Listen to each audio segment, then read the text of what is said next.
You're watching ABC10 Plus Tonight. Hello, I'm Laura Painter. You're watching ABC10 Plus Tonight. Public schools and colleges are facing a deadline to end diversity, equity, and inclusion programs or risk losing federal funding. We look into the local impacts. Then our To The Point team highlights the Black Child Legacy campaign. ABC10 Plus Tonight starts right now.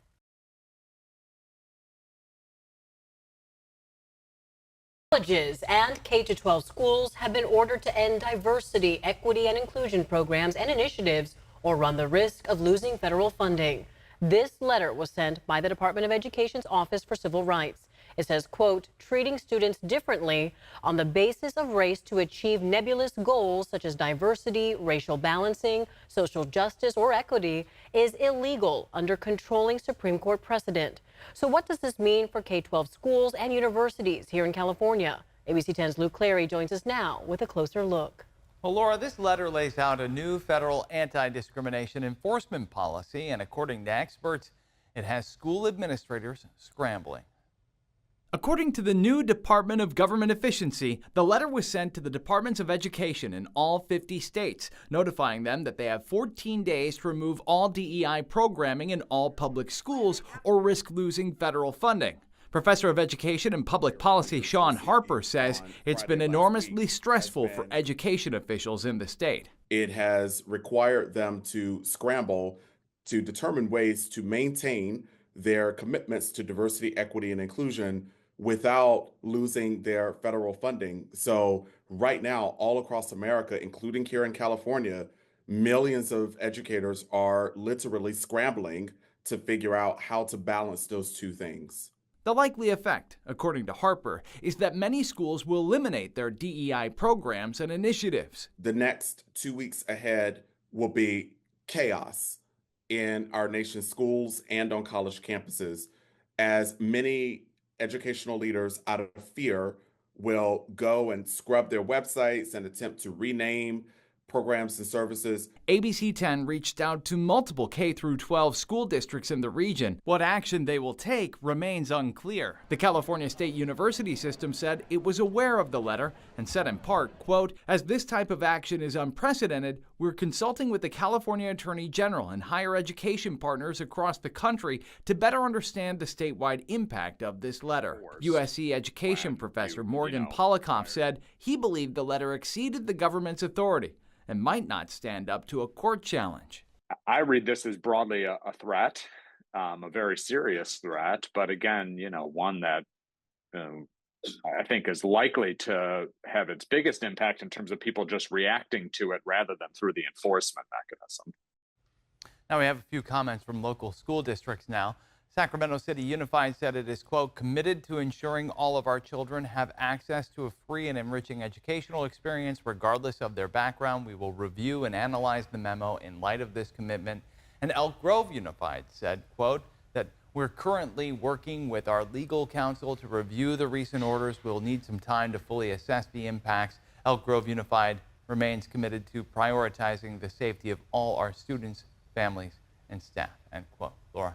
All right, Luke Clary reporting tonight. Thank you. And as DOGE continues to make cuts, one viewer did reach out to us asking where California's federal tax dollars will go. So I want to bring in ABC 10's Jeannie Nguyen. She joins us in studio tonight with what experts believe could happen. Alex, many Democratic leaders here in California have been fighting with DOGE, believing the cuts made on a federal level will negatively impact the state. But a tax expert I spoke with today tells me he believes Californians can expect to see some savings when it comes to federal taxes. Want to downsize government, but make it better. Run it better. Cutting federal spending has been one of President Donald Trump's main goals, and he's been doing that with the help of Elon Musk and the Department of Government Efficiency, or DOGE. I fully expect to be scrutinized. With the continued threats of cuts, California taxpayers are wondering what will happen to the federal tax dollars that have already been paid. I think that money will be clawed back to the federal government. John Kupal is with Howard Jarvis Taxpayers Association, an organization aimed at advocating for taxpayers to prevent overspending. He agrees with the work DOGE is currently doing and believes Californians will get their savings back in other ways. I don't see California getting it, other than perhaps the citizens of California getting it in the form of Social Security payments it will go back into the budget. And regardless of the work DOGE is doing, Kapal believes taxpayers could possibly see a tax reduction at the federal level. Tax reductions will happen irrespective of what happens with the DOGE project, because President Trump promised the tax reductions as part of his tax reduction package. California Democratic leaders have openly opposed the cuts DOGE has proposed. Last week, Attorney General Rob Bonta sued the Trump administration for freezing federal funds. Bonta has claimed these federal dollars are crucial to the state. The administration must comply with the court order and disperse all federal funding immediately, so the programs and services our people rely on aren't disrupted and can fully resume without further interruption. Sacramento State economics professor Rob Wasmer believes there is no tie between California tax dollars and what taxpayers get back, believing that Californians will feel the cuts when it comes to programs and resources to the state. Trump and his people, have it kind of in for blue states, right? So, with the things that they are cutting are probably going to be, more geared to hurting California. Ultimately, experts tell me it's still too early to tell what will actually happen to the federal tax dollars Californians contribute to. Alex. All right, Jeannie, thank you. Welcome back. A historic meeting today between top American and Russian diplomats discussing a possible end to the war in Ukraine. The meeting took place in Saudi Arabia and ended with a handful of agreements between the two countries. ABC's Christiane Cordero has the latest from Washington. It's an image not seen in 3 years. American and Russian officials face to face, merely a wooden table between them. Saudi Arabia's Diriyah Palace hosted the nearly 5-hour-long meeting between Secretary of State Marco Rubio, Special Envoy Steve Witkoff, and National Security Advisor Mike Waltz. Across, Russian Foreign Minister Sergei Lavrov and an aide to Vladimir Putin. Rubio described the meeting as upbeat and constructive, but did not map out a potential path to end Russia's aggression. There has to be concessions made by all sides. We're not going to predetermine what those are.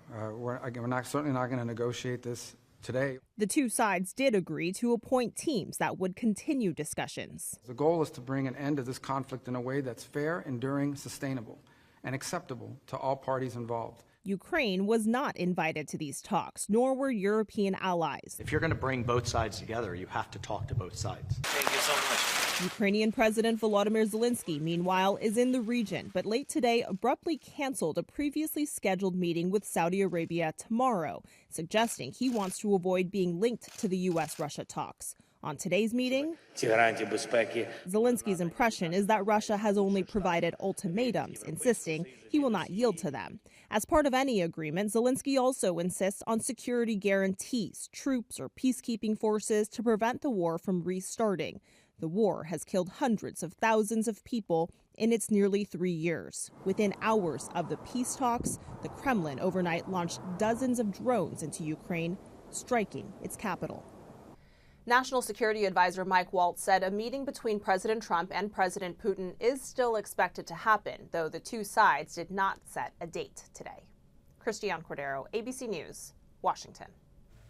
An update now on the health of Pope Francis. The Vatican said today he now has pneumonia in both of his lungs. The 88-year-old Pope spent his 5th day in the hospital.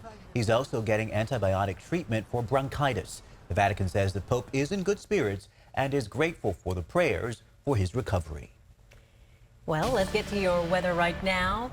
It was a gorgeous, nice sunny day out there. Look at this video today, especially if you were able to get outside, enjoy a walk, take a stroll, take a jog like those folks. But as we bring in Monica, she's still tracking a few changes this week. Especially for tomorrow, right, Monica? Yeah, just a few sprinkles out there, and mostly in the capital region. Stockton, Modesto, northern San Joaquin Valley, we're going to really struggle to pull any precipitation out of this. So this is how things are shaping up right now. A few flurries up top for this year in that 80-50 corridor. Most of the showers are found north of I-80, and that's because of the position of this weather system pulling more to the north of us. In fact, a much bigger player for the Pacific Northwest. But the tail end of this brushing us right now with cloud cover, as well as that chance of some light showers early tomorrow.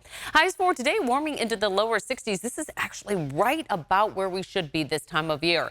But we are going to see much warmer weather in the forecast. 50s for the foothills, and then today for Truckee and South Lake Tahoe, mid 40s to upper 40s after a gorgeous 3-day weekend up there.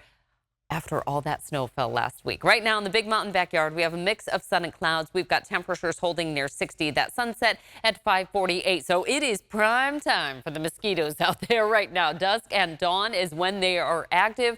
And I'll tell you, if you're going to be outside this weekend, they're probably going to be pretty active as well. You want to dump any of that standing water that may be around. As far as what's coming in for tomorrow, only about 1/10 of an inch through the valley, closer to about 1/4 of an inch for the foothills.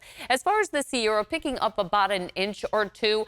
Despite the fact that we actually see the showers lingering, it's just not a big precipitation producer for us. And you'll see why. It's a quick mover, mainly hugging that I-80 line and then through extreme northern California. We see a slight chance of some heavier bands of rain coming through in the central Sacramento Valley as well as parts of the foothills. But then it's in and out of here pretty quickly. Behind that, we kind of have a setup here that's going on, producing some gusty winds periodically for our Thursday. We'll see wind gusts closer to about 20 to 25 miles per hour on Thursday after we get through that slight chance of showers for tomorrow. Then we get to the big talker, that big warm up on the way for the weekend. Saturday into Sunday, the warmest weather that we've seen in over 3 months, with highs warming into the low 70s on Sunday, average high 64 degrees. It's not record territory, but it certainly is getting our attention because the last time we had highs in the 70s, November 10th. When we hit a high of 72 degrees. So yeah, it's been a while. Highs in the 40s tomorrow for the Sierra, with 40s and 50s for the foothills, with highs along the coast in the 50s and lower 60s. We'll see that as well throughout the valley. Cloud cover, a few sprinkles, mainly north of I-80, and then we move on for the day with a mix of sun and clouds. We're going to see clearing for the weekend forecast. Much warmer though, 50s up top for the Sierra, 60s to near 70 for the foothills, and we'll see that for the coast as well. So if you are traveling throughout Northern California this weekend, it's going to be lovely. Slight chance of those showers coming in early tomorrow, quick mover there, and then it's all about this warming weather. Laura, Chris, can you even believe the amount of 70s on that forecast there? You had me at 70s. This is an amazing taste of spring here. It's my late Valentine's gift to you. We'll take it, Monica. Yeah. Thank you. Well, listen to this. The world premiere of the movie No Address is happening tonight in Hollywood. And the movie was filmed exclusively in the Sacramento region. ABC 10's Mark S. Allen caught up with 2 of its biggest stars to reflect on the impact the movie hopes to make. Beautiful work from you. Beautiful work from you. For you, congratulations on a number of things. Baby Boy, American Idol. Yeah. And this film. So much. And this film. Amazing. It's really beautiful. Thank you. Thank you. What does it mean for you to be in a movie that's more than a movie? It's a movement. It's absolutely movement. It's so important. I'm so happy and so honored to be a part of this project. It's just touching, you know, when you can be a part of something that actually could change lives and make a huge change and an impact, you know, so I'm really, really grateful. This character is something completely different for me, and my fans haven't seen me like this, so I'm really, really happy to be playing something that, again, could touch people and make a change, so. Awesome. And your reputation is solid from the get-go. You're unwavering. But people, even on the set, saw you transform and lean into this a little bit more with each day that went by. Why? The social message impact of the film that we're making, Hollywood has a tremendous, as much as we sort of quibble over it, we argue about it, it really does have a very significant impact when you look at television, film, recording artists. You look at the impact that Taylor Swift just had on the economy over the last year and a half. You know what I mean? We have a very big impact, and to wield that as constructively as possible and as responsibly as possible when you're making a film about homelessness and mental health and fentanyl is a nice sweet spot for Hollywood, and where I'd like to continue to find ourselves moving forward, doing more projects like this. Looking for something fun to watch? Check out episodes of Take a Look on the ABC10 Plus TV streaming app. Find Take a Look under the Shows tab. The ABC10 Plus streaming app is free to download on your TV. Thank you so much for watching ABC10 Plus tonight. We're here 24/7 on the free ABC10 Plus TV streaming app. You can get your local news and weather anytime, anywhere you stream. I'm Laura Painter. Take care and see you next time. Trust isn't given, but earned. It's built every day by doing the hard work, putting in the hours, doing the research, holding the powerful accountable, and being there when you need us most. Working hard to earn your trust every day. Every newscast, every story. Watch weeknights at 6 or stream live on ABC10 Plus. Thanks for watching ABC 10 Plus. And now that you're here, why don't we take a look around and see what else is here? The very first tile on your left is always going to be streaming 24/7. You can find us adjacent to that, breaking news if it's there. And then right next to that, a replay of the most recent newscast. Whether it's ABC 10 Morning News at 5, 6, or beyond, it's going to be there. The forecast beyond that, and then right beyond that, the news that matters the most. Now that you know the basic tiles, let's go up to the top and take a deeper dive into news.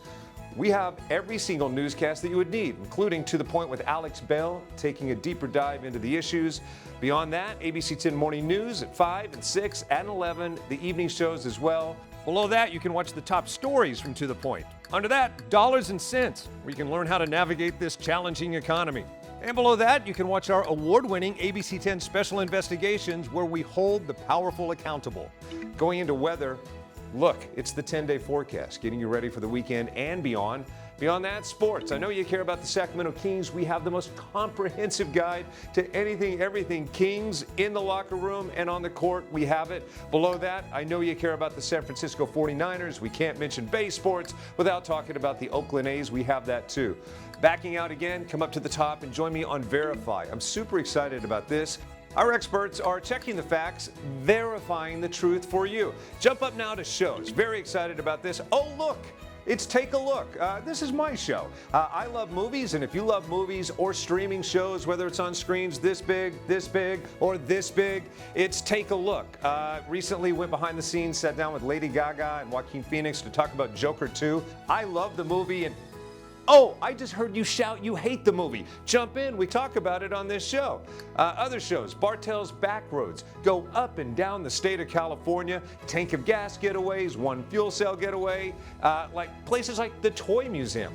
This is what kids did before they had screens. Over here, the Moaning Caverns of Calaveras County, one of the most coveted caves in all of California. You know, watching this show, I discovered there's a cave that could fit the entire Statue of Liberty in your own backyard. You'll find about that and more with Bartell's Backroads. Down below that, To the Point. It is one of my favorite newscasts because they talk about news with Alex Bell the way you talk about news. It's conversational, but in-depth at the same time. Below that, Your California Life. Love this show. Whether it's entertainment, food, beverage, lifestyle, it's there. Desiree Shepherd hosts and does an amazing job. So there you have it. It's ABC 10 Plus, the app. What do you need? We heard you and we got it. Thanks for watching. Thanks for streaming.